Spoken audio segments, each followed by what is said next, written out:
Joining us now from the Tribune Tower, one of my Facebook friends, exploring race, Dawn Turner Trice. Dawn, how's everything going today? It's wonderful, Gerard. Thank you so much for having me. It's great having you on. You know, Dawn, you start trouble every time you release a column. So let's start with reasons why you created Exploring Race.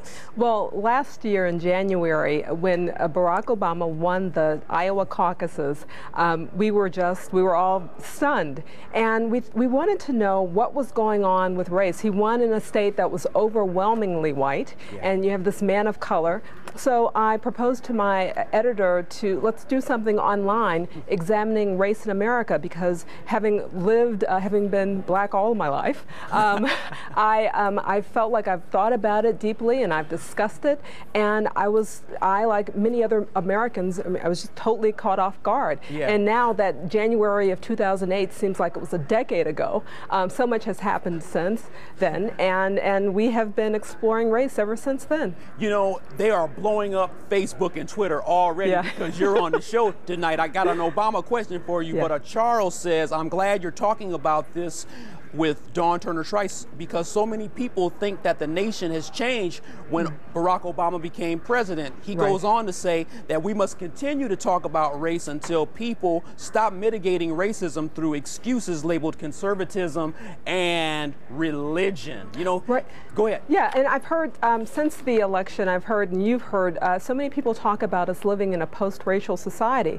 And what happened in November was extraordinary, and we all watched it, and we kind of, you know, we were humbled by it, but we understand that the election may have been post-racial, but the society is not, and we continue to deal with matters of race, and sometimes in a fairly inelegant way.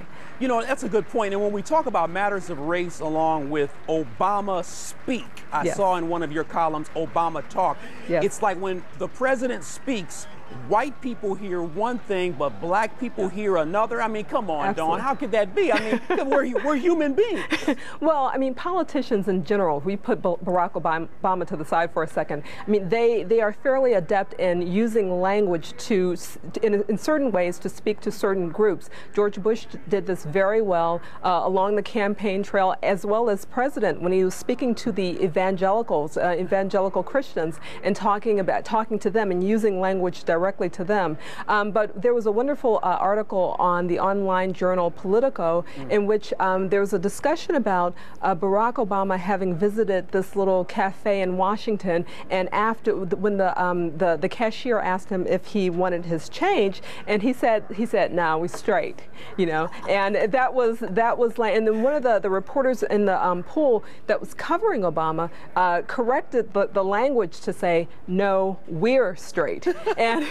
And the reality was that the language that Barack Obama was using at the time was intentional, because he was speaking to a very specific crowd. And so I grew up being told that, you know, blacks have to be bilingual or multilingual.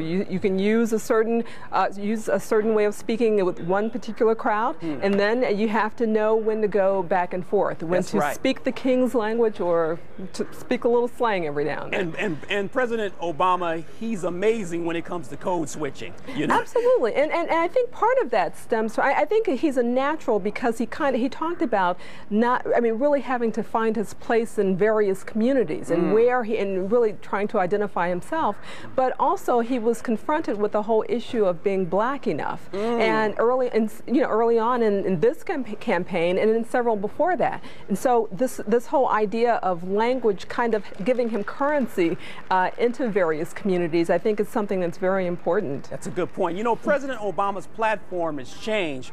Was I naive to think that over 24 murders of CPS children would not occur because we now have a progressive president? I mean, I thought all this violent madness was going to end, Dawn. No, you didn't think that. Yes, I did. No, I mean, I think that on one hand, I mean, we have talked about how, you know, having a black man in the White House would lead toward changing the image and stereotypes among young black youth.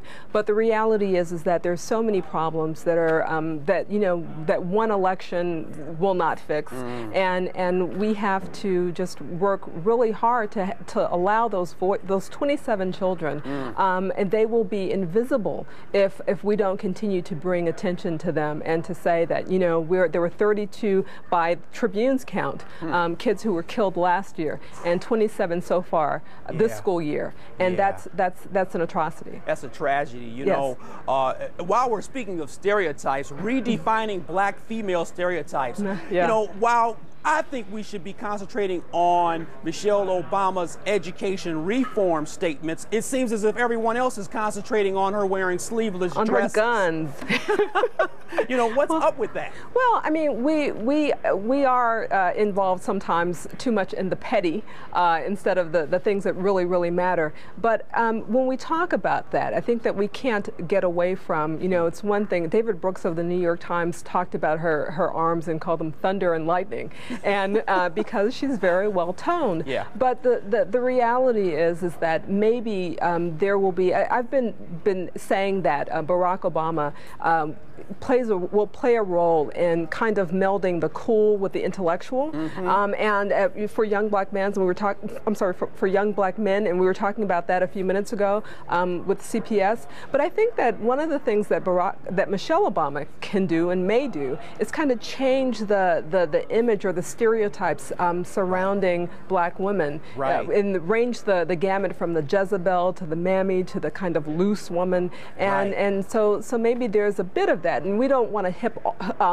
just heap all of this onto their shoulders. That's a good point. And it's sad that people were expecting Michelle Obama to rock a do-rag in the White House. That's not going to happen. Hey, hold tight, Dawn. Call now or just enjoy the show. Do you have a question or comment for us? Hit the all-new CLTV.com/GML website. We just had a major web makeover.